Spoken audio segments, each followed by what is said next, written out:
ವಿಜಯಪುರ ಜಿಲ್ಲೆಯ ಮುಸ್ಲಿಮರನ್ನು ಈಗ ಖಾಲಿಯಾಗುತ್ತಿರುವ 5 ವಿಧಾನ ಪರಿಷತ್ ಸ್ಥಾನಗಳಿಗೆ ಅವಶ್ಯವಾಗಿ ಪರಿಗಣಿಸಬೇಕು. ಏನೂ ಮಾಡೋಂಗಿಲ್ಲ, ಪಕ್ಷಕ್ಕೆ ನಾವು ಬೆಂಬಲ ಬೇಕು. ನಾವು ನಮ್ಮ ಹುದ್ದೆಗಳ ಸಲುವಾಗಿ ಬಡದಾಡ್ತಾ ಇಲ್ಲ, ಪ್ರಯತ್ನ ಮಾಡ್ತಾ ಇಲ್ಲ. ನಾನು ಹಿಂದೂ ಹೇಳೀನಿ, ಈಗಲೂ ಹೇಳ್ತೀನಿ, ರಾಜ್ಯ ಸರ್ಕಾರ ಕೇಂದ್ರದಲ್ಲಿ ರಾಜ್ಯದಲ್ಲಿ ಕಾಂಗ್ರೆಸ್ ಉಳಿಬೇಕು, ಸಂವಿಧಾನ ಉಳಿಬೇಕು, ಸಂವಿಧಾನಬದ್ಧ ಆಡಳಿತ ನೀಡಬೇಕು, ಹಿಂದುಳಿದ ದಲಿತ ಅಲ್ಪಸಂಖ್ಯಾತರ ಕಲ್ಯಾಣ ಕಾರ್ಯಗಳಾಗಬೇಕು, ಅವರು ಸ್ವಾಭಿಮಾನದಿಂದಲೇ ಬದುಕು ಸಲುವಾಗಿ ನಾವು ಕಾಂಗ್ರೆಸ್ ಉಳಿಬೇಕಂತ ತಿಳ್ಕೊಂಡು ನಾವು ಕಾಂಗ್ರೆಸ್ಗೆ ಏನೂ ಮಾಡೋಂಗಿಲ್ಲ, ಪಕ್ಷಕ್ಕೆ ನಾವು ಬೆಂಬಲ ಬೇಕು. ನಾವು ನಮ್ಮ ಹುದ್ದೆಗಳ ಸಲುವಾಗಿ ಬಡದಾಡ್ತಾ ಇಲ್ಲ, ಪ್ರಯತ್ನ ಮಾಡ್ತಾ ಇಲ್ಲ. ನಾನು ಹಿಂದೂ ಹೇಳೀನಿ, ಈಗಲೂ ಹೇಳ್ತೀನಿ, ರಾಜ್ಯ ಸರ್ಕಾರ ಕೇಂದ್ರದಲ್ಲಿ ರಾಜ್ಯದಲ್ಲಿ ಕಾಂಗ್ರೆಸ್ ಉಳಿಬೇಕು, ಸಂವಿಧಾನ ಉಳಿಬೇಕು, ಸಂವಿಧಾನಬದ್ಧ ಆಡಳಿತ ನೀಡಬೇಕು, ಹಿಂದುಳಿದ ದಲಿತ ಅಲ್ಪಸಂಖ್ಯಾತರ ಕಲ್ಯಾಣ ಕಾರ್ಯಗಳಾಗಬೇಕು, ಅವರು ಸ್ವಾಭಿಮಾನದಿಂದಲೇ ಬದುಕು ಸಲುವಾಗಿ ನಾವು ಕಾಂಗ್ರೆಸ್ ಉಳಿಬೇಕಂತ ತಿಳ್ಕೊಂಡು ನಾವು ಕಾಂಗ್ರೆಸ್ಗೆ ಹೆಲ್ಪ್ ಮಾಡ್ತಾಯಿದ್ದೀವಿ. ಇದನ್ನು ಯಾರು ನಮ್ಮ ಬಗ್ಗೆ ಯಾರು ಕಾಳಜಿ ಮಾಡೋರು? ಯಾರು? ಕಾಂಗ್ರೆಸ್ದವರೇ ಮಾಡ್ಬೇಕಲ್ಲ. ಮತ್ತು ಇಡೀ ರಾಜ್ಯದ ಮುಸ್ಲಿಮರ ಬಗ್ಗೆ ನಿಮಗೆ ಕಳ್ಕಳಿಲ್ವಾ? ಅದು ವಿಶೇಷವಾಗಿ ಉತ್ತರ ಕರ್ನಾಟಕದ ಮುಸ್ಲಿಮರ ಬಗ್ಗೆ ಕಳ್ಕಳಿಲ್ವಾ? ಇಡೀ ಉತ್ತರ ಕರ್ನಾಟಕ 15-20 ವರ್ಷಗಳಿಂದ ಒಂದು MLC ಸ್ಥಾನ ಕೊಟ್ಟಿಲ್ಲ. ನಾಮಕೆ ವಾಸ್ತೆ ಸಚಿವರನ್ನು ಮಾಡೋದು, ನಾಮಕೆ ವಾಸ್ತೆ ಒಂದು ಯಾವರೇ ಸಣ್ಣ ಪುಟ್ಟ ನಾಮಿನೇಷನ್ ಮಾಡೋದು ಅಷ್ಟೇ. ಶಿವಾನಂದ ಪಾಟೀಲರು 5 ವರ್ಷ ಹಿಂದೆ ದರ್ಬಾರ್ ಗ್ರೌಂಡದಲ್ಲಿ ಮುಖ್ಯಮಂತ್ರಿಗಳು ಬಂದಂಥ ಒಂದು ಸಭೆಯಲ್ಲಿ ಈ ಸಲ ಮುಸ್ಲಿಮರನ್ನು MLC ಮಾಡೇಬೇಕು ಅಂತ ಹೇಳಿದರು. ಮುಖ್ಯಮಂತ್ರಿಗಳು ಗಮನ ಕೊಡಲಿಲ್ಲ, ಸರ್ಕಾರನೂ ಗಮನ ಕೊಡಲಿಲ್ಲ, ಯಾರೂ ಗಮನ ಕೊಡಲಿಲ್ಲ. ನಾನೂ ಒಬ್ಬ ಆಕಾಂಕ್ಷಿನೇ ಅದರಲ್ಲಿ. ಯಾಕೆ ಆಕಾಂಕ್ಷೆ ಆಗಬಾರ್ದು? ನಾನು ಸುಮಾರು ವರ್ಷಗಳಿಂದ ಕಾಂಗ್ರೆಸ್ ಪಕ್ಷದ ಸೇವೆ ಮಾಡ್ತಾ ಬಂದಿದ್ದೀನಿ. ಕಾಂಗ್ರೆಸ್ ಪಕ್ಷವನ್ನು BJPಯವ್ರ ಜೊತೆ ಸೆಣಸಾಡಿ ಸಮರ್ಥನೆ ಮಾಡ್ಕೊಳ್ತಾ ಬಂದಿದ್ದೀನಿ. ಏನಾರೇ ನಮಗೊಂದು ಉದ್ದ ಕೊಡಲಿಲ್ಲ ಅಂದ್ಕೊಳ್ಳಿ ನಾವು ಕಾಂಗ್ರೆಸ್ಸಿಗೆ ಟೀಕೆ ಮಾಡೋದಾಗಲಿ ವಿರುದ್ಧ ಮಾಡೋದಾಗಲಿ ಮಾಡಲ್ಲ. ನಾವು ನೋಡ್ರಿ, ಭಾರತ ದೇಶದಲ್ಲಿ ಮುಸ್ಲಿಮರ ಪರಿಸ್ಥಿತಿ ಚಪ್ಪಲ್ ಹರ್ಕೊಳ್ಳೋದು, ಕಾಂಗ್ರೆಸ್ ಬೆಂಬಲಿಸೋದು ಇಟ್ಟು ಐತಿ. ಅದು ಹಣೆ ಬರಾನೇ. ಅದು 99 ಅಲ್ಲ, 100ಕ್ಕೆ 100% ಮತ ಇವತ್ತು ಮುಸಲ್ಮಾನರು ಇಡೀ ಜಿಲ್ಲೆಯೊಳಗಾಗಿ ಇಡೀ ರಾಜ್ಯದಲ್ಲಿ ಸರ್ಕಾರ ಬರಬೇಕಾದ್ರೆ ಮುಸಲ್ಮಾನರ ಕಾರಣ. ಈ ಒಂದು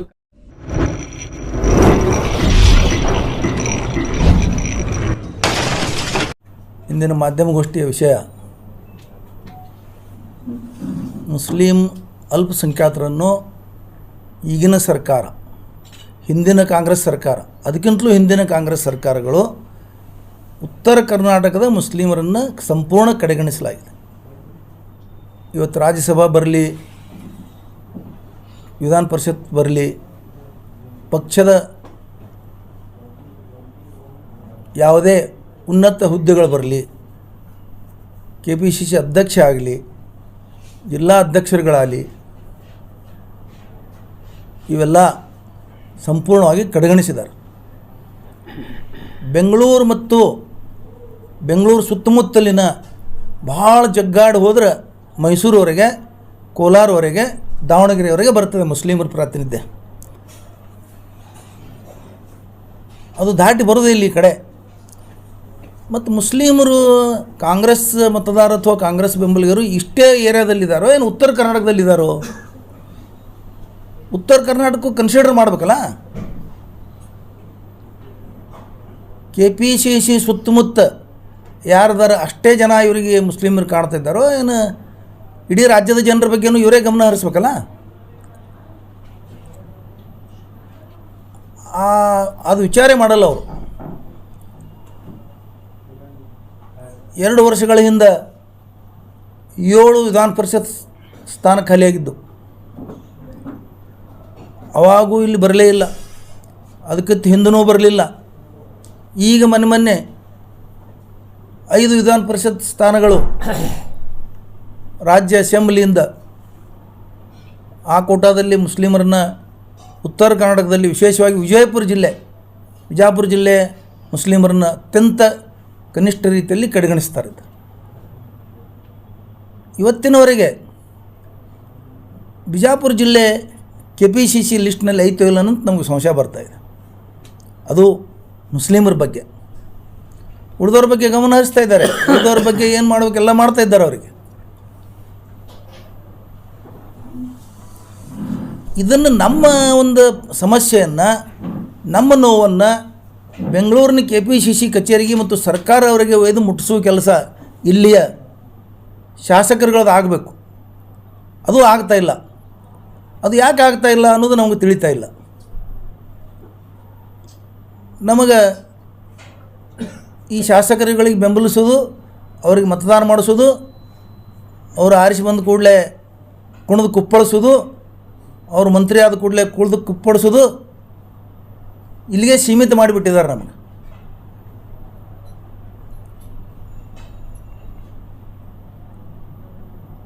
ಬಿಜಾಪುರದಲ್ಲಿ ಸುಮಾರು 8-9 ವರ್ಷಗಳ ಹಿಂದೆ ನಾವು ಒಂದು 50 ಜನ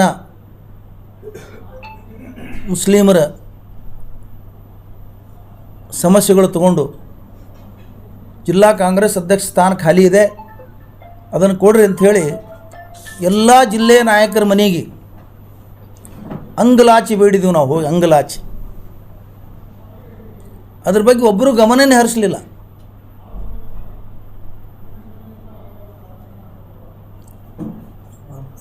ಯಾಕನ್ನೋದು ನಮಗೆ ಭಾಳ ಅರ್ಥಗರ್ಭಿತ ಆಗಿ ಕೂತ್ಬಿಟ್ಟೈತಿ. ನಮ್ಮಲ್ಲಿ ಏನಾದ್ರು ತಪ್ಪು ಅದನೋ, ನಾವೇನು ತಪ್ಪು ಮಾಡ್ತಾ ಇದ್ದೀವನೋ ಪಕ್ಷಕ್ಕೆ, ನಮ್ಮಲ್ಲಿ ಏನಾರೇ ನ್ಯೂನತೆಗಳು ಅದಾವೇನೋ ಅಂತ ವಿಚಾರ ಮಾಡ್ತಾ ಇದ್ದೀವಿ. ಒಂದು ಜಿಲ್ಲಾ ಕಾಂಗ್ರೆಸ್ ಅಧ್ಯಕ್ಷ ಸ್ಥಾನ ಸ್ವಾತಂತ್ರ್ಯ ನಂತರ ಇಲ್ಲಿವರೆಗೆ ಇಲ್ಲ ಬಿಜಾಪುರ ಜಿಲ್ಲೆಗೆ.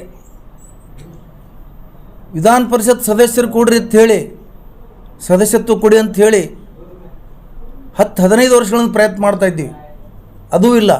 60 ವರ್ಷಗಳ ಹಿಂದೆ ಒಬ್ಬರಿಗಿಲ್ಲಿ ಬೋರಿ ಶೇಟ್ ಅನ್ನಂಥವ್ರಿಗೆ,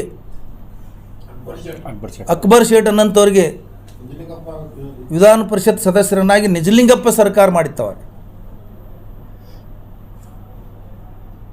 ಒಂದು ಏನೂ ಇಲ್ಲ, ರಾಜ್ಯ ಮಟ್ಟದ ನಿರ್ದೇಶಕರಿಲ್ಲ, ನಿಗಮ ಮಂಡಳಿ ಇಲ್ಲ, ಜಿಲ್ಲಾ ಪಂಚಾಯತಿಯಲ್ಲಿ ಪ್ರಾತಿನಿಧ್ಯ ಇಲ್ಲ, ತಾಲೂಕು ಪಂಚಾಯತಿಗಳಲ್ಲಿ ಪ್ರಾತಿನಿಧ್ಯ ಇಲ್ಲ. ಇವರಿಗೆ ಆರಿಸಿ ಬರ್ಲಾಕ ಮುಸ್ಲಿಮರು ಹೊರಟಬೇಕು, ಆದರೆ ಇವ್ರ ಪ್ರಾತಿನಿಧ್ಯ ಜಡ್ಪಿಗಳಲ್ಲಿ, ತಾಲೂಕು ಪಂಚಾಯತಿಗಳಲ್ಲಿ ಕೊಡಿಸ್ಬೇಕು, ಇವ್ರಿಗೆ ನಾವು ಬೆಂಬಲ ಕೊಡಬೇಕು ಅನ್ನೋದು ವಿಚಾರ ಇಲ್ಲ ಅವರಿಗೆ. ನಾವು ವಿಧಾನಸಭೆ ಚುನಾವಣೆಗಳಲ್ಲಿ, ಜಿಲ್ಲಾ ಪಂಚಾಯತ್ ಚುನಾವಣೆಯಲ್ಲಿ, ತಾಲೂಕು ಯಾವುದೇ ಚುನಾವಣೆಯಲ್ಲಿ ಇರಲಿ, ಇವತ್ತು ನಾವು ಸಂಪೂರ್ಣ ಬೆಂಬಲ ಕಾಂಗ್ರೆಸ್ ಪಕ್ಷಕ್ಕೆ ಕೊಡ್ತಾ ಇದ್ದೀವಿ.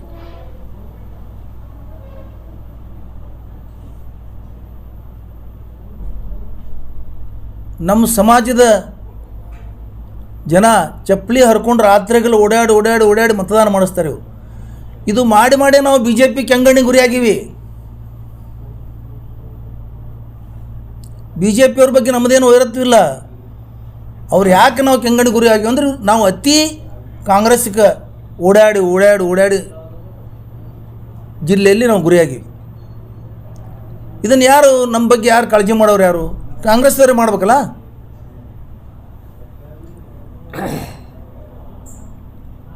ಮನೆ ಸದಸ್ಯರ ಬಗ್ಗೆ ಮನೆ ಹಿರಿಯರೇ ಕಾಳಜಿ ಮಾಡಬೇಕಾಗ್ತದೆ, ಗಮನ ಕೊಡಬೇಕಾಗ್ತದೆ. ಆದರೆ ಆ ಕೆಲಸ ಇವತ್ತು ಆಗ್ತಾಯಿಲ್ಲ. ನಮ್ಮ ಪರಿಸ್ಥಿತಿ ಎಲ್ಲಿಗೆ ಬಂದದಂದ್ರೆ, ನಮ್ಮ ನೋವನ್ನು ಅವ್ರ ಮುಂದೆ ಹೇಳೋಕ್ಕೂ ಹೆದರಿಕೆ ಬರ್ತಾಯಿದೆ ನಮಗೆ. ಇವತ್ತು ಇಷ್ಟು ತ್ರಾಸಾಗಿದೆ, ಏನಾರು ಮಾಡಿ ಅಂತ ಹೇಳಕ್ಕೂ. ಅದಕ್ಕೆ ನಮ್ಮ ಜಿಲ್ಲೆಯ ಕಾಂಗ್ರೆಸ್ ನಾಯಕರು, ಶಾಸಕರು, ಸಚಿವರು, ಸರ್ಕಾರ ಮಟ್ಟದಲ್ಲಿ, ಹೈಕಮಾಂಡ್ ಮಟ್ಟದಲ್ಲಿ ಬಿಜಾಪುರ ಜಿಲ್ಲೆಯ ಮುಸ್ಲಿಮರನ್ನು ಈಗ ಖಾಲಿಯಾಗುತ್ತಿರುವ 5 ವಿಧಾನ ಪರಿಷತ್ ಸ್ಥಾನಗಳಿಗೆ ಅವಶ್ಯವಾಗಿ ಪರಿಗಣಿಸಬೇಕು.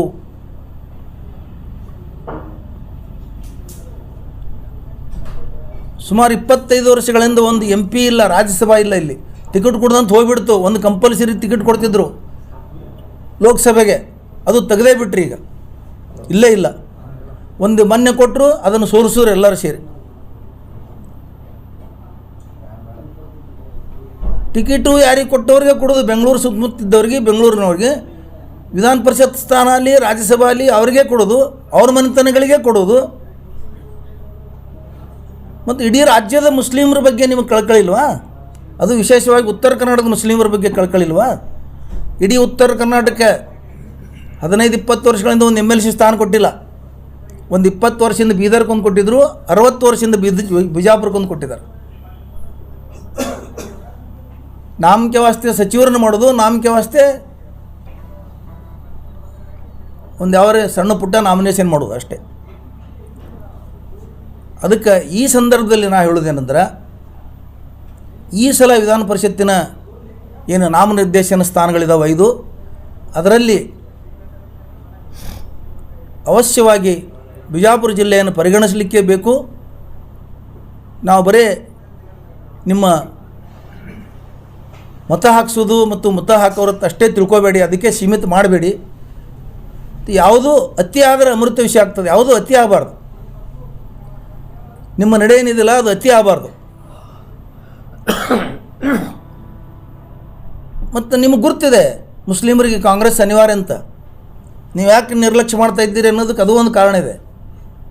ಮುಸ್ಲಿಮರಿಗೆ ಕಾಂಗ್ರೆಸ್ ಅನಿವಾರ್ಯ ಅಂತ ಗೊತ್ತಿದೆ ನಿಮಗೆ. ಗೊತ್ತಿದ್ದು ನಮ್ಮ ಮೇಲೆ ಇಷ್ಟು ನೀವು ನಿರ್ಲಕ್ಷ್ಯ ಮಾಡಿದ್ರೆ ನಿಮಗೂ ಪಾಪ ಪ್ರಜ್ಞೆ, ಆತ್ಮಸಾಕ್ಷಿ ಅನ್ನೋದೊಂದು ಬೇಕಲ್ಲ. ನಾವು ಇವ್ರ ಕಡೆಯಿಂದ ದುಡಿಸ್ಕೋತೀವಿ, ಇವರು ನಮಗೆ ಸಹಾಯ ಮಾಡ್ತಾಯಿದ್ದಾರೆ, ನಾವು ಅವರಿಗೆ ಪ್ರತ್ಯುತ್ತರವಾಗಿ ಏನೂ ಮಾಡ್ತಾ ಇಲ್ಲ ಅನ್ನೋದೊಂದು ನಿಮಗೂ ಆತ್ಮಸಾಕ್ಷಿ ಅನ್ನೋದೊಂದು ಬೇಕಲ್ಲ, ಪಾಪ ಪ್ರಜ್ಞೆನೂ ಬೇಕಲ್ಲ. ಅದು ಏನು ಕಾಡ್ತಾ ಇಲ್ವ ನಿಮಗೆ? ಶಿವಾನಂದ ಪಾಟೀಲರು 5 ವರ್ಷ ಹಿಂದೆ ದರ್ಬಾರ್ ಗ್ರೌಂಡದಲ್ಲಿ ಮುಖ್ಯಮಂತ್ರಿಗಳು ಬಂದಂಥ ಒಂದು ಸಭೆಯಲ್ಲಿ ಈ ಸಲ ಮುಸ್ಲಿಮರನ್ನು MLC ಮಾಡೇಬೇಕು ಅಂತ ಹೇಳಿದರು. ಮುಖ್ಯಮಂತ್ರಿಗಳು ಗಮನ ಕೊಡಲಿಲ್ಲ, ಸರ್ಕಾರನೂ ಗಮನ ಕೊಡಲಿಲ್ಲ, ಯಾರೂ ಗಮನ ಕೊಡಲಿಲ್ಲ. ವಿಶೇಷವಾಗಿ ಬಿಜಾಪುರ ಜಿಲ್ಲೆಯಲ್ಲಿ, ಬಿಜಾಪುರ ನಗರದಲ್ಲಂತೂ ಭಾಳ ಕೆಟ್ಟ ಪರಿಸ್ಥಿತಿ ಇದೆ ಮುಸ್ಲಿಮರದು. ಮುಸ್ಲಿಮರ ಕಷ್ಟ, ನೋವು, ಗೋಳು ಯಾರೂ ಕೇಳೋರಿಲ್ಲಿ. BJP ಅವರು ಸಿಕ್ಕಾಪಟ್ಟೆ ಅವಹೇಳನಕಾರಿಯಾಗಿ ಮಾತಾಡ್ತಾರೆ, ಮಾನಹಾನಿಕರ ಮಾತಾಡ್ತಾರೆ. ಅಭಿವೃದ್ಧಿ ಅಂತೂ ಇಲ್ಲೇ ಇಲ್ಲ ಮುಸ್ಲಿಮರ ಏರಿಯಾದಲ್ಲಿ. ಈ ಸಂದರ್ಭದಲ್ಲಿ ನಾನು ಹೇಳೋದೇನೆಂದ್ರೆ, ಈಗಿನ ನಮ್ಮ ಘನ ಮುಖ್ಯಮಂತ್ರಿಗಳು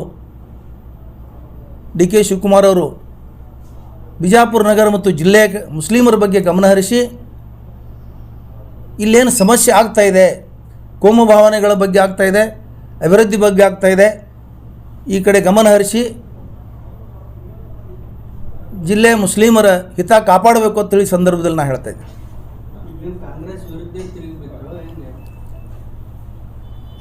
ಕೆಲವರು ಹೊಂದಾಣಿಕೆ ರಾಜಕಾರಣ ಮಾಡ್ತಾ ಇದ್ದಾರೆ, ಮಾಡಿ ಮುಸ್ಲಿಮರ ಸಮಸ್ಯೆ ಆಗ್ತಾಯಿದೆ. ತಿರುಬೀಳು ಪ್ರಶ್ನೆ ಇಲ್ಲ, ನಾವು ಕಾಂಗ್ರೆಸ್ಸಿಗೆ ತಿರುಬೀಳೋದಕ್ಕೆ ಸಾಧ್ಯನೇ ಇಲ್ಲ. ನಮಗೆ ಅನಿವಾರ್ಯ ಇದೆ ಕಾಂಗ್ರೆಸ್. ನಾವು ನಮ್ಮದು ಸ್ವಾತಂತ್ರ್ಯ ಪೂರ್ವದಲ್ಲಿ, ಸ್ವಾತಂತ್ರ್ಯ ನಂತರ ನಾವು ಕಾಂಗ್ರೆಸ್ದವರೇ, ಕೊನೆಯವರೆಗೆ ಕೊನೆ ಉಸಿರಿರುತ್ತಾನೆ ನಾವು ಕಾಂಗ್ರೆಸ್ದವರೇ. ಈಗ ಆಯ್ತು ಸರ್, ಈಗ ಅದ ಹಿಂದಿಂದ ಆಯ್ತು, ಈಗ ನೀವು ಬೇಡಿಕೆ ಇಟ್ಟಿದ್ದೀರಿ ವಿಧಾನ ಪರಿಷತ್ತಲ್ಲಿ ಪರಿಗಣಿಸಿ ಅಂತ ಹೇಳಿ. ಹೌದು, ನೀವೇನಾದ್ರು ಆಕಾಂಕ್ಷಿ ಇದ್ದೀರಾ ಅಥವಾ ನಿಮ್ಮ MLAಗಳು ನಿಮ್ಮನ್ನು ಬೆಂಬಲಿಸ್ತಾರ? ಈಗ ನೀವು ಇಷ್ಟು ದಿನ ಕಾಂಗ್ರೆಸ್ಸಿಗಾಗಿ ದುಡಿಮೆ ಮಾಡ್ತಾ ಇದ್ದೀರಿ, ದಿನ ಬೆಳಗ್ಗೆ ಆದರೆ ಕಾಂಗ್ರೆಸ್ ಪರ ವಕಾಲತ್ ಮಾಡ್ತಾ ಇದ್ದೀರಿ, ವಕ್ತಾರರಾಗಿದ್ದೀರಿ. ಈಗ ನೀವೇನಾದ್ರು ಬೇಡಿಕೆ ಇಟ್ಟಿದ್ದೀರಲ್ಲ, ಅಥವಾ ಈ ನಿಲುವಲ್ಲಿ ನೀವು ಯಾರಿಗ ಇದು ಕೊಡಿ ಅಂತ ಹೇಳಿ ಆಗ್ರಹ ಇದೆಯಲ್ಲ, ನಿಮ್ಮದು ಮನವಿ ಇದೆಯಲ್ಲ? ಈ ವಿಷಯದಲ್ಲಿ ಮತ್ತೇನು ಯಾರು ಕೇಳೋರಿದ್ರೆ ಕೇಳ್ರಿ ಒಂದೇ ಸಲ, ಈಗ ಉತ್ತರ ಕೊಡ್ತೀನಿ ಅದಕ್ಕೆ. ಈಗ ಹಿಂದಿನ ಸರ್ಕಾರ ಅನ್ಯಾಯ ಮಾಡ್ಕೊಂಡು ಬಂದಂತೆ, ಯಾಕೆ ಲೇಟ್ ಆಯ್ತಲ್ಲ ಇದು? ಯಾಕೆ ಎಚ್ಚರಾಗಕ್ಕೆ ಎಷ್ಟು ಲೇಟ್? ನಿಮ್ಮಲ್ಲಿ ಏನು ಬಲ ಇದೆ? ಆಗಲೇ ನೀವು ಆಕಾಂಕ್ಷಿ ಅಂತ ಕೇಳಿದರು. ರಾಜಕಾರಣದಲ್ಲಿ ಬಂದವ ಏನಾದರೂ ಒಂದು ಆಗಬೇಕು ಅನ್ನೋದು ಆಕಾಂಕ್ಷೆ ಇದ್ದೇ ಇರ್ತೈತಿ. ರಾಜಕಾರಣದಲ್ಲಿ ಯಾರೂ ಸುಮ್ಮ ಬಂದಿಲ್ಲ. ಇವತ್ತು ರಾಜಕಾರಣದಲ್ಲಿ ಬಂದವ ತಾಲೂಕ್ ಪಂಚಾಯತ್ ಮೆಂಬರ್ ಆಗ್ಬೇಕಂತಾನೆ, ZP ಮೆಂಬರ್ ಆಗ್ಬೇಕಂತಾನೆ, MLA ಆಗ್ಬೇಕಂತಾನೆ, MLC ಆಗ್ಬೇಕಂತಾನೆ. ನಾನು ಒಬ್ಬ ಆಕಾಂಕ್ಷಿನೇ ಅದರಲ್ಲಿ. ಯಾಕೆ ಆಕಾಂಕ್ಷೆ ಆಗಬಾರ್ದು? ನಾನು ಸುಮಾರು ವರ್ಷಗಳಿಂದ ಕಾಂಗ್ರೆಸ್ ಪಕ್ಷದ ಸೇವೆ ಮಾಡ್ತಾ ಬಂದಿದ್ದೀನಿ. ಕಾಂಗ್ರೆಸ್ ಪಕ್ಷವನ್ನು BJP ಅವ್ರ ಜೊತೆ ಸೆಣಸಾಡಿ ಸಮರ್ಥನೆ ಮಾಡ್ಕೊಳ್ತಾ ಬಂದಿದ್ದೀನಿ. ನನಗೂ ಅರ್ಹತೆ ನಾನು ಆಗಬಾರ್ದಂತೇನಿಲ್ಲ. ನನಗೂ ಕೊಡಲಿ ಅಂತ ನಾ ಬೇಡವನೇ, ನನಗೂ ಅರ್ಹತೆ. ಏನಾಗಿದೆ ಅಂದ್ರೆ, ಮುಸ್ಲಿಮರನ್ನು ವಿಧಾನ ಮಂಡಲದಲ್ಲಿ ಬೆಂಗಳೂರು ಮಟ್ಟದಲ್ಲಿ ಸಮರ್ಥನೆ ಮಾಡ್ಕೊಳ್ಳೋಂಥವ್ರು ಭಾಳ ಕಡಿಮೆ ಇದ್ದಾರೆ. ಯಾರೂ ಇಲ್ಲಂದ್ರೂ ಪರವಾಗಿಲ್ಲ. BJP ಅವ್ರು ಯಾವಾಗ ಮುಸ್ಲಿಮರ ಮೇಲೆ ಹೇಳ್ತಾರವಾಗ ಹೇಳೋಕ್ಕೆ ತಯಾರಿಲ್ಲ. ಅದಕ್ಕೆ ಉತ್ತರ ಕೊಡ್ಬೇಕಲ್ಲ. ಅಂಥವ್ರು ಅಂತೂ ಕೆಲವ್ರಿಗೆ ಬೆಳೆಸ್ಬೇಕು ಕಾಂಗ್ರೆಸ್. ನಮ್ಮಂಥವ್ರಿಗೆ ಕಾಂಗ್ರೆಸ್ ಬೆಳೆಸ್ಬೇಕಲ್ಲಿ. ಅಲ್ಲ, ಇಲ್ಲಿ ಉಸ್ತುವಾರಿ ಸಚಿವರು ಎಷ್ಟೋ ಸಲ ಮುಗಿಸ್ತೇನೆ ನಂದು ಉತ್ತರ ಮುಗಿಸ್ತೇನೆ. ನಾನು ಸಮರ್ಥವಾಗಿ ಎದುರಿಸ್ತಾ ಇದ್ದೀನಿ ಪಕ್ಷದ ಒಂದು ಸಮರ್ಥನೆಗಳನ್ನು. ಅದಕ್ಕೆ ನಾನು ಈ ಸಂದರ್ಭದಲ್ಲಿ ಹೇಳೋದೇನೆಂದರೆ, ನನ್ನನ್ನು ವಿಧಾನ ಪರಿಷತ್ ಸದಸ್ಯನಾಗಿ ಮಾಡಿದ್ರೆ ನಾನು ವಿಧಾನಮಂಡಲದಲ್ಲಿ, ಬೆಂಗಳೂರು ಮಟ್ಟದಲ್ಲಿ, ರಾಜ್ಯ ಮಟ್ಟದಲ್ಲಿ ಕಾಂಗ್ರೆಸ್ ಪಕ್ಷದ ಘನತೆ ಗೌರವವನ್ನು ಕಾಪಾಡಲಿಕ್ಕೆ ಬಿ ಜೆ ಪಿಯವರ ಟೀಕೆ ಟಿಪ್ಪಣಿಗಳಿಗೆ ಸಮರ್ಥವಾಗಿ ನಾನು ಉತ್ತರ ಕೊಡಲಿಕ್ಕೆ ನಾನು ಸಮರ್ಥಿದ್ದೇನೆ. ಅದಕ್ಕೆ ಈ ಸಂದರ್ಭದಲ್ಲಿ ನನಗೂ ಪರಿಗಣಿಸಬೇಕು, ನನ್ನ ಹೆಸರನ್ನು ಅವ್ರು ಪರಿಗಣಿಸ್ಬೇಕಂತೇಳಿ ನಾನು ಆಗ್ರಹ ಮಾಡ್ತೀನಿ. ನಿಮ್ಮ ಸಚಿವರು ಶಾಸಕರು ಏನಾದ್ರು ಇದು ಮಾಡಿದಾರ, ಭರವಸೆ ಕೊಟ್ಟಾರ, ಮೀಟ್ ಮಾಡಿ? ನಾವು ಸಚಿವರಿಗೆ ಶಾಸಕರಿಗೆ ಭೇಟಿಯಾಗೀವಿ, ಅವರು ಭರವಸೆ ಕೊಟ್ಟಿದ್ದಾರೆ, ಪ್ರಯತ್ನ ಮಾಡ್ತೀವಿ ಈ ಸಲ ಅಂತ. ಯಾವ ಸಚಿವರು? ಯಾರು? ನಮ್ಮ ಜಿಲ್ಲೆ ಸಚಿವರು, ನಮ್ಮ ಜಿಲ್ಲೆಯ ಶಾಸಕರು. ಯಾವ ರೀತಿ ಭರವಸೆ ಕೊಟ್ಟಿದ್ದಾರೆ? ಆಯ್ತಪ್ಪ ಪರಿಗಣಿಸ್ತೀವಿ, ಏನಾರ ಮಾಡ್ತೀವಿ ಅಂತ ಹೇಳಿದ್ದಾರೆ. ಇದು ಮೊದಲು 70 ವರ್ಷದಿಂದ ಹೇಳ್ಕೊತ ಬಂದಾರ, ನೀವು ರಾಜಕಾರಣದಾಗ ಇದ್ದಾಗ್ಲಿಂದ ಹೇಳೋದು. ಅಲ್ಲ, ಈಗ ಎಷ್ಟು ಹೇಳ್ಯಾರ ಅಷ್ಟೇ ನಾವು ಹೇಳ್ಬೇಕಲ್ಲ. ಈಗ ಎಷ್ಟು ಹೇಳ್ಯಾರ ಅಷ್ಟೇ ನಾವು ಹೇಳ್ಬೇಕಲ್ಲ. ಇಲ್ರಿ, ನೀವು 50 ವರ್ಷ ಆಯ್ತು ರಾಜಕಾರಣ ಮಾಡ್ಕೋತ, ಸಿದ್ದರಾಮಯ್ಯ ಅವರ ಆಪ್ತರಾಗಿದ್ದೀರಿ, ಎಲ್ಲ ಗೊತ್ತು ನಿಮಗೆ.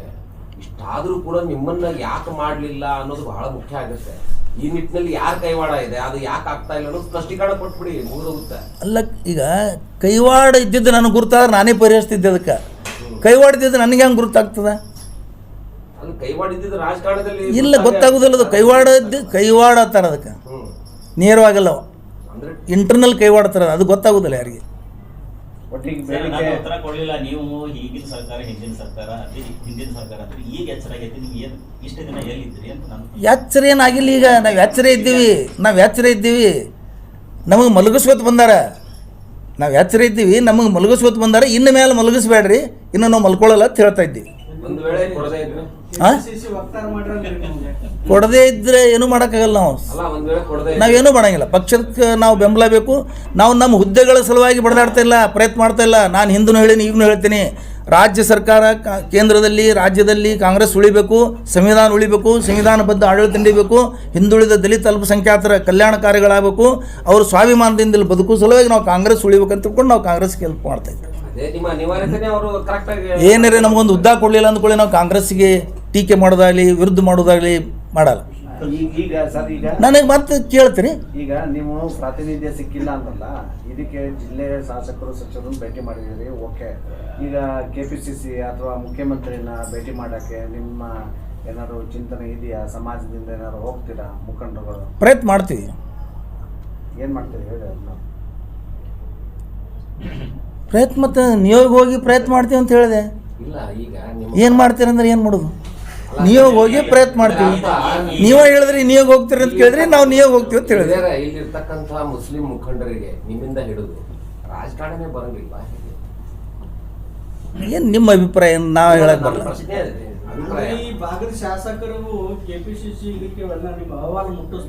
ಮುಟ್ಟಿಸ್ತಾನೆ ಇಲ್ಲ ಅಂತ ನಮ್ಮದು. KPCCಗೆ ಅಹವಾಲು ಮುಟ್ಟಿಸಲ್ಲ, AICCಗೂ ಮುಟ್ಟಿಸಲ್ಲ ಅವರು. ನಮ್ಮದು ಸರಿಯಾಗಿ ಕೇಳೋದೇ ಇಲ್ಲ, ಮುಟ್ಟಿಸೋದೆಲ್ಲ ಈಗ ಬಂತು. ನಾವು ನೋಡ್ರಿ ಭಾರತ ದೇಶದಲ್ಲಿ ಮುಸ್ಲಿಮರ ಪರಿಸ್ಥಿತಿ ಚಪ್ಪಲ್ ಹರ್ಕೊಳ್ಳೋದು, ಕಾಂಗ್ರೆಸ್ ಬೆಂಬಲಿಸೋದು ಇಟ್ಟು ಐತಿ. ಅದು ಹಣೆ ಬರಾನೇ. ಅದೇನು ದಾವಣಗೆರೆ ಒಳಗೆ ಇದೇ ತರದೊಂದು ವಾತಾವರಣ ಸೃಷ್ಟಿ ಆಯಿತು. ಅಲ್ಲೊಬ್ಬರು ಅಭ್ಯರ್ಥಿಯನ್ನು ನಿಂತ್ಕೊಂಡ್ರು. ಬರುವ ದಿನಗಳಲ್ಲಿ ಬಿಜಾಪುರದೊಳಗೆ ಅಂತದೊಂದು ಏನಾದ್ರು ಸ್ಟೆಪ್ ತಗೋತಾರ ಅಥವಾ ಏನ ಮತ್ತೆ ಜೈ ಹಾಕೊಂಡು ಚಪ್ಪಲಿ ಅದು ಅವರು ಅಭ್ಯರ್ಥಿ ನಿಲ್ಲಿಸೋದಕ್ಕೆ ನಮ್ಮದು ಸಹಮತ ಇಲ್ಲ. ಯಾಕಂತ ಕೇಳಿದ್ರೆ, ಒಂದು ಯಾವುದೋ ಟಿಕೆಟ್ಗೆ, ಒಂದು ಯಾವುದೋ ಹುದ್ದೆಗೆ ನಾವು ಕಾಂಗ್ರೆಸ್ ಬೆಂಬಲಿಸ್ತಾ ಇಲ್ಲ. ಇದು ಸ್ಪಷ್ಟಪಡಿಸಿದ ನಾ ಮೊದಲೇ. ಮತ್ತಿಟ್ಟು ಕಾಂಗ್ರೆಸ್ದವ್ರದ್ದು ವಿಶ್ವಾಸ ಕಡಿಮೆ ಮಾಡ್ಕೊಳ್ಳೋ ಕೆಲಸನೇ ಆಗ್ತದೆ ಹೊರತಾಗಿ ಅದರಿಂದ ಏನು ಪ್ರಯೋಜನ ಆಗಲ್ಲ. ಹಾಗೆಲ್ಲ ಮಾಡ್ಕೊತ ಹೋಗಬಾರ್ದು ಅಂತ ನನ್ನ ಅಭಿಪ್ರಾಯ. ಒಂದು ಮುಸ್ಲಿಂ ಸೀಟ್ ಕೊಡ್ತಾರೆ ಬಿಜಾಪುರಕ್ಕೆ. ಎಲ್ಲ 7 ಮತಕ್ಷೇತ್ರದಾಗ ನಾವು ಮುಸ್ಲಿಮರು ರಾತ್ರಿಗಳು ಓಡಾಡಿ ತರ್ತೀವಿ ಅವ್ರಿಗೆ ಆರಿಸಿ. ಉಳಿದ 7 ಮತಕ್ಷೇತ್ರದ ಮುಸ್ಲಿಮೇತರ ಮತಗಳು ಇಲ್ಲಿ ಬರಬೇಕಲ್ಲ, ಒಂದು ಸ್ವಲ್ಪ ಸಾವಿರಾರು ಬರಬೇಕಲ್ಲ 7 ಮತಕ್ಷೇತ್ರದವ್ರದ್ದು. ಬರಬೇಕಲ್ಲ, ಅದಕ್ಕೆ ಕ್ಯಾಂಡಿಡೇಟ್ ಸೋಲ್ತಾ ಇದೆ ನಮ್ಮದು. ನಮ್ಮ ಕ್ಯಾಂಡಿಡೇಟ್ ಯಾಕೆ ಸೋಲ್ತದೆ? ಬರೀ ಮುಸ್ಲಿಮರು ಓಟ್ ಹಾಕಿದ್ರೆ ಯಾರು ಆರಿಸಿ ಬರ್ತಾರೆ? ಬರೀ ಜಾತಿಯವರಿಗೆ ಲಿಂಗಾಯತ ಕ್ಯಾಂಡಿಡೇಟ್ರಿಗೆ ಲಿಂಗಾಯತ ಹಾಕಿದ್ರೆ ಆರಿಸಿ ಬರ್ತಾರೆ? ಎಲ್ಲರೂ ಹಾಕಿದಾಗೆ ಆರಿಸಿ ಬರ್ತಾರೆ. ಅದೇ ಥರ 7 ಜನ ಕ್ಯಾಂಡಿಡೇಟ್ಗಳು, 7 ಜನನೂ ಇಲ್ಲಿ ಅವ್ರವ್ರ ಸಮಾಜ ಅಥವಾ ಅವ್ರು ಬೇಕಾದವರು ಫಾಲೋವರ್ಸ್ಗೆ ಸಿಟ್ಯಾಗೂ ಕಾಂಗ್ರೆಸ್ ಹಾಕ್ರಪ್ಪ ಅಂತೇಳಿ ಅವರು ಒತ್ತಾಯ ಮಾಡ್ಬೇಕಲ್ಲ. ಈಗ 6 ಜನ MLAಗಳು ನಿಮ್ಮವರೇ ಇದ್ದಾರೆ. ನಿಮ್ಮ ಬಗ್ಗೆ ಏನಾದರೂ ಶಿಫಾರಸು ಮಾಡಿದಾರಾ ಅಥವಾ ಏನು ಧ್ವನಿ ಎತ್ತಿದಾರಾ ಅಥವಾ ಅವ್ರ ಎದುರಿಗೆ ಹೇಳಿದೀವಿ? ಆಗಲೇ ಹೇಳಿದೆ ನಾನು ಆಗಲೇ ಹೇಳಿದೆ. ಎಲೆಕ್ಷನ್ದಾಗ ನಿಮ್ಮನ್ನ ಬಳಕೆ ಮಾಡ್ಕೋತಾರೆ, ನಿಮ್ಮನ್ನ ಎಲ್ಲಾ ಮುಸ್ಲಿಮರನ್ನ ಬಳಕೆ ಮಾಡ್ಕೋತಾರೆ, ಮುಸ್ಲಿಂ ಮತಗಳನ್ನ ಪಡ್ಕೋತಾರೆ. ಮುಸ್ಲಿಮರನ್ನು ನೀವಾರವ್ರ ಪ್ರಶ್ನೆ ಚುಟುಕಿರ್ಬೇಕು, ಉತ್ತರ ದೊಡ್ಡದಿರ್ಬೇಕು. ನೀವು ಪ್ರಶ್ನೆನೇ ಉದ್ದ ಕೇಳಿದ್ರೆ ನಾವು ಉತ್ತರ ಏನು ಹೇಳಬೇಕು? ಹೇಳ್ತೀನಿ, ಆಗ್ಲೇನು ಹೇಳೀನಿ, ಈಗಲೂ ಹೇಳ್ತೀನಿ. ಎಲ್ಲ ನಾಯಕರುಗಳಿಗೆ, ಶಾಸಕರುಗಳಿಗೆ ಭೇಟಿಯಾಗಿ ನಾವು ವಿನಂತಿ ಮಾಡಿದ್ದೀವಿ, ಮಂತ್ರಿಗಳಿಗೆ ಭೇಟಿಯಾಗಿ ವಿನಂತಿ ಮಾಡಿದ್ದೀವಿ, ಪರಿಗಣಿಸ್ತೀವಿ ಅಂತ ಹೇಳಿದ್ದಾರೆ. ಅವ್ರ ಮೇಲೆ ಭರವಸೆ ಇದೆ ನಮಗೆ, ನಮಗೆ ನಂಬಿಕೆ ಇದೆ. ಅವ್ರು ನಮ್ಮನ್ನು ಈ ಸಲ ಪರಿಗಣಿಸ್ತಾರೆ ಅಂತೇಳಿ ಇದೇ ಭರವಸೆ. ಒಂದು ವಿಷಯ ಹೇಳ್ತೀನಿ, ಸಿದ್ದರಾಮುಲ್ಲಾ ಖಾನ್ ಅಲ್ಲಿ ಯಾವುದ್ರ ಮುಲ್ಲಾ ಹೇಳಿ, MC ಮುಲ್ಲಾ ಹೇಳ್ರಿ, ಏನಂದ್ರೆ ಹೇಳಿ. ಒಟ್ಟು BJP ಅವರಿಗೆ, ವಿರೋಧ ಪಕ್ಷದವರಿಗೆ ಸಿದ್ದರಾಮಯ್ಯವರು ಮುಖ್ಯಮಂತ್ರಿ ಆಗಿದ್ದು ಹಿಡಿಸಲಿಕ್ಕಾಗಿಲ್ಲ, ತಾಳಕ್ಕಾಗಿಲ್ಲ. ಒಬ್ಬ ಅಹಿಂದದ ಮುಖ್ಯಮಂತ್ರಿ, ಒಬ್ಬ ಹಿಂದುಳಿದ ಮುಖ್ಯಮಂತ್ರಿ, ಸೆಕ್ಯುಲರ್ ಮುಖ್ಯಮಂತ್ರಿ, ಒಬ್ಬ ಒಳ್ಳೆ ನಿರ್ಧಾರ ತಗೊಳ್ಳೋ ಮುಖ್ಯಮಂತ್ರಿ, ಸರ್ವ ಜನರ ನಾಯಕ ಮುಖ್ಯಮಂತ್ರಿ ಆಗಿದ್ದು ಅವ್ರಿಗೆ ಹಿಡಿಸಿಲ್ಲ. ಅದಕ್ಕೆ ಅವರು ಏನೇನೋ ಟೀಕೆ ಮಾಡ್ತಾರೆ. ಅದರಲ್ಲಿ ಮುಸ್ಲಿಮರನ್ನು ಯಾಕೆ ಅವ್ರು ಸಿದ್ದರಾಮುಲ್ಲಾ ಖಾನ್ ಅಂತಾರೆ ಅಂದ್ರೆ, ಮುಸ್ಲಿಮರಿಗೆ ಮತ್ತು ಸಿದ್ದರಾಮಯ್ಯರಿಗೆ ಅವ್ರ ಹೆಸರು ಹೇಳಿ ಅದನ್ನು ಹೀಯಾಳಿಸಲ್ಕೊಂದು ಒಂದು ಹೆಸರು ಅದು ಅಷ್ಟೇ. ನಾವು ಯಾಕಿದ್ದೀವಿ ಅನ್ನೋದು ಕಾಂಗ್ರೆಸ್ ಅವ್ರಿಗೆ ಗೊತ್ತದ, ನಿಮ್ಗೆ ಹೆಂಗೆ ಹೇಳೋದು? ಹೇಳಕತ್ತೀನಿ ಯಾಕಿದ್ದೀವಿ ಅನ್ನೋದು. ಅಲ್ಲಪ್ಪ ಪರಶುರಾಮ್ ಏನು ಹೇಳ್ದೇನಾ, ಪ್ರಜಾಪ್ರಭುತ್ವ ತುಳಿಬೇಕು, ಸೆಕ್ಯುಲರ್ ಸರ್ಕಾರ ಬರಬೇಕು ಅಂತ ಕಾಂಗ್ರೆಸ್ದಾಗಿದ್ದೀವಿ. ಯಾವ ಹುದ್ದೆ, ಗೋಡ, ಗಾಡಿ ಇಲ್ಲ. ಆಯ್ತು, ಅವ್ರ ಮರ್ಜಿ ಅದು, ನಾವೇನು ಹೇಳೋದು? ಸಮಾಜದ ಪರವಾಗಿ ಸಚಿವ ಸ್ಥಾನ ಕೇಳಿದ್ರು, ಕೊಡದೇ ಇದ್ರೆ ನಾವು ಬೀದಿಗಿಳಿತೀವಿ, ಪದಾಧಿಕಾರಿಗಳು ರಾಜೀನಾಮೆ ಕೊಡ್ತೀವಿ ಅಂತ ಗಟ್ಟಿ ಧ್ವನಿಯಲ್ಲಿ ಹೇಳಿದ್ರು. ನಿಮ್ ಬಾಯಿಂದ ಅಂತ ಮಾತುಗಳು ಯಾಕೆ ಬರ್ತಾ ಇಲ್ಲ? ಯಾಕೆ ಬರ್ತಾ ಇಲ್ಲ ಅಂದ್ರೆ, ಒಬ್ಬ ಜಿಲ್ಲಾ ಅಧ್ಯಕ್ಷರು ಹೇಳಿದ್ಮೇಲೆ ಎಲ್ಲ ಬರೋಬ್ಬರಿ ಕೇಳಿದ್ರಿ, ಹೇಳ್ತೀನಿ. ಅದಕ್ಕೆ ನಮಗೆ ಕಾಂಗ್ರೆಸ್ ನಾವು ಬಿಡಲ್ಲ, ನಮಗೆ ಕಾಂಗ್ರೆಸ್ ಅನಿವಾರ್ಯ. ಅವ್ರ ಜಿಲ್ಲಾಧ್ಯಕ್ಷರಿಗೆ ಕಾಂಗ್ರೆಸ್ ಅನಿವಾರ್ಯ ಇಲ್ಲ. ಅವ್ರಿಗೆ ಹುದ್ದೆಗಳು, ಅವ್ರ ಸಮಾಜದ ಹಿತ ಅವ್ರಿಗೆ ಅನಿವಾರ್ಯ. ನಮಗೆ ಕಾಂಗ್ರೆಸ್ ಅನಿವಾರ್ಯ. ಮುಸ್ಲಿಮರಿಗೆ ಕಾಂಗ್ರೆಸ್ ಅನಿವಾರ್ಯ, ಕಾಂಗ್ರೆಸ್ದವರಿಗೆ ಮುಸ್ಲಿಂ ಅನಿವಾರ್ಯ. ನಾವು ಒಬ್ರಿಗೊಬ್ಬರು ಖಾಯಂ ನಾವು ಇದ್ದವರು, ಸ್ವಾತಂತ್ರ್ಯ ಪೂರ್ವದಿಂದ ಇಲ್ಲಿ ಇದ್ದವ್ರು ನಾವು. ಅವರು ಹುದ್ದೆ ಬೆನ್ನತ್ತಿ ಹೋಗಿದ್ದಾರೆ ನಮ್ಮ ಜಿಲ್ಲಾಧ್ಯಕ್ಷರು, ನಾವು ಪಕ್ಷದ ಬೆನ್ನತ್ತಿ ಹೋಗೋರು.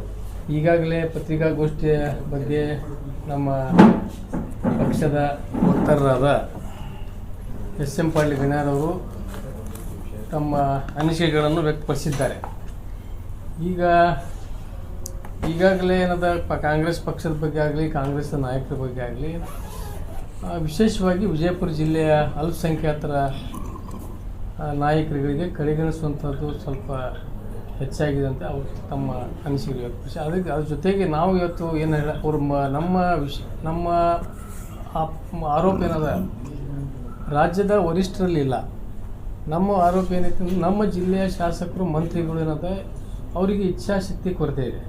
ಈ ಭಾಗದ ನಮ್ಮ ಜಿಲ್ಲೆಯ ಅಲ್ಪಸಂಖ್ಯಾತರ ನಾಯಕರುಗಳಿಗೆ, ಮುಖಂಡರುಗಳಿಗೆ ಒಂದು ರಾಜ್ಯ ಮಟ್ಟದಲ್ಲಿ ನಿಗಮ ಮಂಡಳಿಗಾಗಲಿ ಅಥವಾ MLCಗಾಗಲಿ ಇಂಥ ಒಂದು ಪ್ರಯತ್ನ ಮಾಡಿ. ಯಾಕಂದರೆ ವಿಜಯಪುರ ಜಿಲ್ಲೆ ಮತ್ತು ಬೇರೆ ಜಿಲ್ಲೆಯ ವ್ಯತ್ಯಾಸ ಮಾಡಿದಾಗ ನಾಯಕರಲ್ಲಿ ಕಾಂಗ್ರೆಸ್ ಮುಖಂಡರ ಏನು ಮಂತ್ರಿಗಳು, ಶಾಸಕರು ಬೇರೆ ಬೇರೆ ಜಿಲ್ಲೆಗಳಿಗೆ ಯಾವ ರೀತಿ ಇದ್ದಾರೆ, ಅಲ್ಲಿ ಪ್ರತಿಯೊಂದು ಜಿಲ್ಲೆಯಲ್ಲಿ ಇವತ್ತು ಕನಿಷ್ಠ ಒಬ್ಬರು ಇಬ್ಬರಿಗೆ ಅಲ್ಪಸಂಖ್ಯಾತರ ನಾಯಕರಿಗೆ ಅವರು ಒಂದು ಉನ್ನತ ಸ್ಥಾನ ಕೊಡುವಲ್ಲಿ ಪ್ರಯತ್ನ ಮಾಡಿ ಕೊಡಿಸಿದ್ದಾರೆ. ಎಲ್ಲ ರಾಜ್ಯದ ಎಲ್ಲ ಜಿಲ್ಲೆಗಳಲ್ಲಿ ನಾವು ಕಂಪೇರ್ ಮಾಡಿದಾಗ ನಾವು ಈಗಾಗಲೇ ಗುಲ್ಬರ್ಗ ನೋಡ್ಬೋದು, ಅಥವಾ ಇವತ್ತು ಧಾರವಾಡ ಮತ್ತು ಬೆಳಗಾವಿ, ಬೀದರ್, ಎಲ್ಲ ರಾಯಚೂರಾಗಲಿ, ಎಲ್ಲ ಯಾದಗಿರಿ, ಪ್ರತಿಯೊಂದು ಈಗ ಬೇರೆ ಬೇರೆ ಜಿಲ್ಲೆಗಳು, ಎಲ್ಲ ಕಡೆ ಏನದ ಆಯಾ ಜಿಲ್ಲೆಯ ಮಂತ್ರಿಗಳಾಗಲಿ, ಶಾಸಕರುಗಳಾಗಲಿ ಅವರ ಅಲ್ಪಸಂಖ್ಯಾತರ ಕಾರ್ಯಕರ್ತರಿಗೆ ಮತ್ತು ನಾಯಕರುಗಳಿಗೆ ಒಂದು ಸ್ಥಾನ ಕೊಡುವಲ್ಲಿ ಅವರು ಪ್ರಯತ್ನ ಮಾಡಿದ್ದಾರೆ. ಆದರೆ ಆ ಪ್ರಯತ್ನ, ಆ ಇಚ್ಛಾಶಕ್ತಿ ನಮ್ಮ ಜಿಲ್ಲೆಯ ನಾಯಕರುಗಳಿಗೆ ಯಾಕೆ ಇಲ್ಲ ಅಂತೇಳಿ ನನ್ನೊಂದು ಪ್ರಶ್ನೆ. ಯಾಕಂದರೆ ಇಲ್ಲಿ ಯಾರು ಅಂಥವ್ರು ಅವರ ಕಣ್ಣಲ್ಲಿ ಒಂದು ಅಲ್ಪಸಂಖ್ಯಾತರ ನಾಯಕರಲ್ಲಿ ಅಲ್ಲಿ ಎಬಿಲಿಟಿ ಇರಲಾರ್ದಂಥವ್ರು ಯಾರು ಇಲ್ಲ ಅಂತೇಳಿ ನಾವು ಕೇಳ್ತಾ ಇದ್ದೀವಿ. ಇಲ್ಲಿ ಎಲ್ಲ ರೀತಿಯ ಸಮರ್ಥವಾದಂಥ ವ್ಯಕ್ತಿತ್ವವುಳ್ಳವರು ಈ ನಮ್ಮ ಜಿಲ್ಲೆಯಲ್ಲಿ ಅಲ್ಪಸಂಖ್ಯಾತರ ನಾಯಕರಿದ್ದಾರೆ. ಅದಕ್ಕಾಗಿ ಅವರಿಗೆ ಪರಿಗಣಿಸುವಂಥ ಕೆಲಸ ನಮ್ಮ ಜಿಲ್ಲೆಯ ನಾಯಕರು ಮಾಡಬೇಕಾಗಿದೆ. ಅದಾಗಿ ಇವತ್ತು ಸಾಕಷ್ಟು ಉದಾಹರಣೆಗಳು ನಾವು ಇವತ್ತು ಒಂದು ನೋವು ಏನಿದೆ ಅಂದರೆ, ಒಂದು ಇಷ್ಟಿಲ್ಲ ಇದ್ರ ಸಹಿತ ಇಷ್ಟು ವರ್ಷದಿಂದ ಇಲ್ಲಿ ಅಲ್ಪಸಂಖ್ಯಾತ ನಾವು SM ಪಾಟೀಲ್ ವಿಜಯಪುರ ಜಿಲ್ಲೆಯ ಎಲ್ಲ ಮುಖಂಡರುಗಳು ಪ್ರತಿಯೊಂದು ವಿಧಾನಸಭಾ ಕ್ಷೇತ್ರಕ್ಕೆ ಹೋಗಿ ಇವತ್ತು ಪ್ರಚಾರ ಮಾಡಿದ್ದೇವೆ. ನಾವು ಪ್ರತಿಯೊಂದು ವಿಧಾನಸಭೆಗೆ ಹೋಗಿ ಚುನಾವಣೆಗಳಲ್ಲಿ ಅವರು MLAಗೆ ಆರಿಸಿರುವಂಥ ಕೆಲಸ ನಾವು ಹೋಗಿ ನಮ್ಮ ಎಷ್ಟೇ ಜನ ನಮ್ಮ ಅಲ್ಪಸಂಖ್ಯಾತರು ಕೆಲವೊಂದು ಮನಸ್ಸು ನೊಂದಾಗಲಿ ಕೆಲವೊಂದು ಕೆಲಸ ಮಾಡಲಿತ್ತೇಳಿ ಆಯಾ ಭಾಗದ ಶಾಸಕರ ಜೊತೆ ಕೆಲವೊಂದು ಏನಾದರೂ ಅಸಮಾಧಾನ ಇದ್ರೂ ಸಹಿತ ಅವೆಲ್ಲ ಹೋಗಲಾಡಿಸಿ ನಾವು ಆಯಾ ಆಯಾ ಮತಕ್ಷೇತ್ರದಲ್ಲಿ ನಮ್ಮ ಕಾಂಗ್ರೆಸ್ ಪಕ್ಷದ ಶಾಸಕರಿಗೆ ಆರಿಸಿ ಕಟ್ಟುವಂಥ ಕೆಲಸ ನಾವು ಅವರಿಗೆ ಮನವೊಲಿಸಿ ಮಾಡ್ಕೊಂಡು ಬಂದಿದ್ದೇವೆ. ಆದರೂ ಕೂಡ ಎಲ್ಲ ಶಾಸಕರಿಗೂ ಕೂಡ ಇದು ಗುರ್ತಿದೆ. ನಮ್ಮ ಅಲ್ಪಸಂಖ್ಯಾತರ ನಾಯಕರು ನಮ್ಮ ಭಾಗದಲ್ಲಿ ಬಂದು ನಮ್ಮ ಕೆಲಸ ಮಾಡಿ ನಮಗೆ ಆರಿಸಿ ಕೊಡಿಸುವಂಥ ಕೆಲಸ ಮಾಡಿದ್ದಾರೆ ಅಂತ ಅವರಿಗೂ ಗುರ್ತಿದೆ. ಆದರೂ ಕೂಡ ಇವರು ಯಾಕೆ ನಿರ್ಲಕ್ಷ್ಯ ಮಾಡ್ತಾ ಇದ್ದಾರೆ ಅನ್ನೋದು ನಮ್ಮದೊಂದು ಆರೋಪ ಅವ್ರ ಮೇಲೆ. ಅದಕ್ಕಾಗಿ ಇನ್ನೊಮ್ಮೆ ನಾನು ತಮ್ಮ ವೈಯಕ್ತಿಕ ಕೆಲವೊಂದು ಅವರವರು ದೊಡ್ಡವ್ರ ರಾಜಕೀಯ ಏನಾದರೂ ಇರ್ಬೋದು, ಕೆಲವು ವ್ಯತ್ಯಾಸಗಳು ಇರ್ಬೋದು. ಆದರೂ ಆ ವ್ಯತ್ಯಾಸಗಳು ಏನದಲ್ಲ, ಅದು ನಮ್ಮ ಏನು ಕಾರ್ಯಕರ್ತರ ಅಲ್ಪಸಂಖ್ಯಾತರ ಕಾರ್ಯಕರ್ತರ ಮೇಲೆ ಆಗಲಿ ಅಥವಾ ಇಲ್ಲಿರುವಂಥ ನಮ್ಮ ಅಲ್ಪಸಂಖ್ಯಾತರ ಮುಖಂಡರಿಗೆ ಇದು ಬರಬಾರ್ದು. ಅವರು ರಾಜಕೀಯವಾಗಿ ಅವರ ವೈಯಕ್ತಿಕ ಏನಾದರೂ ಇರ್ಬೋದು ನಾಯಕರುಗಳು ವ್ಯತ್ಯಾಸಗಳು. ಆದರೆ ನಮಗೆ ಒಂದು ಸ್ಥಾನಮಾನ ಕೊಡುವಾಗ ಯಾರಿಗೇ ಕೊಡಲಿ, ನಮ್ಮದೇನಾದ್ರು ಇವತ್ತು SM ಪಾಟೀಲ್ ಶೀನ ಇದ್ದಾರೆ, ಭಾಳಷ್ಟು ನಮ್ಮಲ್ಲಿ ಜನರು ಇದ್ದಾರೆ. ಅವ್ರಿಗೆ ನಮಗೆ ಅವ್ರು ಕೊಡಲಿಲ್ಲ, ಮತ್ತೊಬ್ಬರಿಗೆ ಅವರು ನಮಗೆ ಕೊಡ್ಬೇಕಂತ ಯಾರು ಇದಿಲ್ಲ. ಅವ್ರೊಳಗೆ ರಾಜಕೀಯ ಇದ್ದಾಗ ಏನದ ಅವ್ರ ಒಂದು ಇದು ಇರ್ತದೆ, ಅಪೇಕ್ಷೆ ಇರ್ತದೆ. ರಾಜಕೀಯ ಯಾರು ಸನ್ಯಾಸಿಗಳಾಗಿ ಬಂದಿರೋದಿಲ್ಲ. ರಾಜಕೀಯ ಬಂದಾಗ ಪ್ರತಿಯೊಬ್ಬರದ್ದು ಒಂದೊಂದು ಪ್ರಯತ್ನ ಒಂದು ಇದು ಇರ್ತದೆ. ಅದಕ್ಕಾಗಿ ಅವರು ಕೂಡ ಯಾರಾಗಿರೋದು ಒಬ್ಬರಿಗೆ ಏನದ ಇಂಥ ಒಂದು ನಿಗಮ ಮಂಡಳಿ ಅಧ್ಯಕ್ಷರಾಗಲಿ ಅಥವಾ ಒಂದು MLC ಸ್ಥಾನ, ಈಗ ಶೀಘ್ರದಲ್ಲಿ MLC ಮತ್ತು 5 MLCಗಳು ಈಗ ಮುಂದಿನ ತಿಂಗಳು ಕೊಡುವಂಥದ್ದು ಒಂದು ಇದು ಇದೆ. ಅದಕ್ಕಾಗಿ ಈಗಾದರೂ ಕೂಡ ನಮ್ಮ ನಾಯಕರಲ್ಲಿ, ಮಂತ್ರಿಗಳಲ್ಲಿ, ಎಲ್ಲ ಶಾಸಕರು, ಜಿಲ್ಲೆಯ ಶಾಸಕರಲ್ಲಿ ನಾವು ನಮ್ಮದು ವಿನಂತಿ ಏನೈತಿ, ಈಗಾಗಲೇ ಹೇಳಿದಾಗೆ ನಮ್ಮ SM ಪಾಟೀಲ್ ಗಣ್ಯರು ಹೇಳಿದಾಗೆ ನಾವು ಜಿಲ್ಲಾ ಅಧ್ಯಕ್ಷರು 2 ಸಲ ಕೇಳಿದೆವು ಒಂದು ಅಲ್ಪಸಂಖ್ಯಾತರಿಗೆ ಒಂದು ಕೋರಿ. ಯಾಕಂದರೆ ಈ ಜಿಲ್ಲೆಯಲ್ಲಿ ಒಂದು ಸರ್ಕಾರ ಮಟ್ಟದ ಒಂದು ಪ್ರೋಟೋಕಾಲ್ ಪ್ರಕಾರ ಒಂದು ಸ್ಥಾನ ಇಲ್ಲಿ ಯಾರಿಗೂ ಇಲ್ಲ. ಈ ನಮ್ಮ ಜಿಲ್ಲೆಯೊಳಗೆ ಒಂದು ಶಾಸಕ ಇಲ್ಲ, MLC ಇಲ್ಲ, ನಿಗಮ ಮಂಡಳಿ ಅಧ್ಯಕ್ಷ ಇಲ್ಲ, ಯಾವ ಥರದ್ದು ಒಂದು ಇದು ಇಲ್ಲ. ಪ್ರೋಟೋಕಾಲ್ ಪ್ರಕಾರ ಆಗಲಿ ಒಂದು ಸರ್ಕಾರದ ಒಂದು ಹುದ್ದೆ ಇಂಥದ್ದಿಲ್ಲ. ಅದಕ್ಕಾಗಿ ಏನದ ನಮ್ಮ ನಾಯಕರು ಅವರಿಗೆ ಒಂದು ಸ್ಥಾನ ಕೊಟ್ಟರೆ ಅದಕ್ಕೊಂದು ನಮಗೂ ಒಂದು ಇದು ಕೊಟ್ಟಂಗೆ ಆಗ್ತದೆ. ಅಲ್ಪಸಂಖ್ಯಾತರಿಗೆ ಮತ ಏನು ಹಾಕಿದ್ದು ಇವತ್ತು 100ಕ್ಕೆ 89 ಅಲ್ಲ, 100ಕ್ಕೆ 100% ಮತ ಇವತ್ತು ಮುಸಲ್ಮಾನರು ಇಡೀ ಜಿಲ್ಲೆಯೊಳಗಾಗಿ ಇಡೀ ರಾಜ್ಯದಲ್ಲಿ ಸರ್ಕಾರ ಬರಬೇಕಾದ್ರೆ ಮುಸಲ್ಮಾನರ ಕಾರಣ. ಈ ಒಂದು ಕಾಂಗ್ರೆಸ್ ಪಕ್ಷಕ್ಕೆ ನಾನು ಮೊದಲು ಕೂಡ ಪತ್ರಿಕಾಗೋಷ್ಠಿಯಲ್ಲಿ ಹೇಳಿದ್ದೆ, ಈ ಒಂದು ಸರ್ಕಾರ ಬರಬೇಕಾದ್ರೆ ಕಾಂಗ್ರೆಸ್ ಪಕ್ಷಕ್ಕೆ ಏನದ ಮುಸಲ್ಮಾನರ ಆಕ್ಸಿಜನ್ ಇವತ್ತ ಈ ಒಂದು ಆಮ್ಲಜನಕ್ಕಿದು ಇದು ಸ್ವಲ್ಪ ಹೊರಗಿಟ್ಟರೆ ಅದು ಡೆಡ್ ಬಾಡಿ ಐತಿ ಇಲ್ಲಿ ಪಾರ್ಟಿ ಪಕ್ಷದ. ಮುಸಲ್ಮಾನರಿಂದ ಇವತ್ತು ಜೀವಂತ ಐತಿ ಪಕ್ಷದ. ಯಾಕಂದ್ರೆ ಬೇರೆ ಬೇರೆ ಸಮಾಜದವರು ಅವ್ರು ಬೇರೆ ಬೇರೆ ಎಲ್ಲ ಪಕ್ಷಕ್ಕೆ ಹಾಕ್ತಾರೆ. ಇವತ್ತು ಇದು ಒಂದು ಏಕೈಕ ಮುಸ್ಲಿಂ ಸಮಾಜ ಅದು ಏಕೈಕ ಪಕ್ಷಕ್ಕೆ, ಒಂದು ಕಾಂಗ್ರೆಸ್ ಪಕ್ಷಕ್ಕೆ ಸಂಪೂರ್ಣವಾಗಿ ಮತ ಹಾಕುವಂಥದ್ದು ಯಾವುದೋ ಒಂದು ಸಮುದಾಯ ಇದ್ದರೆ ಅದು ಮುಸಲ್ಮಾನ ಸಮುದಾಯ ಇವತ್ತು ಕಾಂಗ್ರೆಸ್ ಪಕ್ಷಕ್ಕೆ. ಅದಕ್ಕಾಗಿ ನಮ್ಮದು ಹಕ್ಕೈತಿ. ನಾವು ಇಷ್ಟೆಲ್ಲ ಇದ್ರೂ ಕೂಡ ನಮ್ಮ ಜಿಲ್ಲೆಗೆ ಯಾಕೆ ನೀವು ಇದು ಮಾಡೋಕ್ಕತ್ತಿಲ್ಲ, ನಿಮ್ಗೆ ಯಾಕೆ ಇಚ್ಛಾಶಕ್ತಿ ಇಲ್ಲ ನಮ್ಮ ಲೀಡರ್ಗಳಿಗೆ, ಏನದು ತೊಂದರೆ? ನೀವು ಬರೀ ನಿಮ್ಮದು ಶಾಸಕರು ಮಂತ್ರಿಗಳು ತಾವು ಅಧಿಕಾರ ವಹಿಸ್ಕೊಂಡು ಕೂತ್ರೆ ಎಲ್ಲ ಅಲ್ಪಸಂಖ್ಯಾತರಿಗೆ ನೀವು ನೆನಪು ಹಾರ್ಕೊಂಡು ನಿರ್ಲಕ್ಷ್ಯ ಮಾಡಿದ್ರೆ ಇದು ಸರಿಯಲ್ಲ ಅಂತೇಳಿ ನಮ್ಮದು ನೋವನ್ನು ಏನಂತ ನಾವು ಇವತ್ತು ತಮ್ಮ ಮುಖಾಂತರ ವ್ಯಕ್ತಪಡಿಸ್ತಾ ಇದ್ದೀವಿ.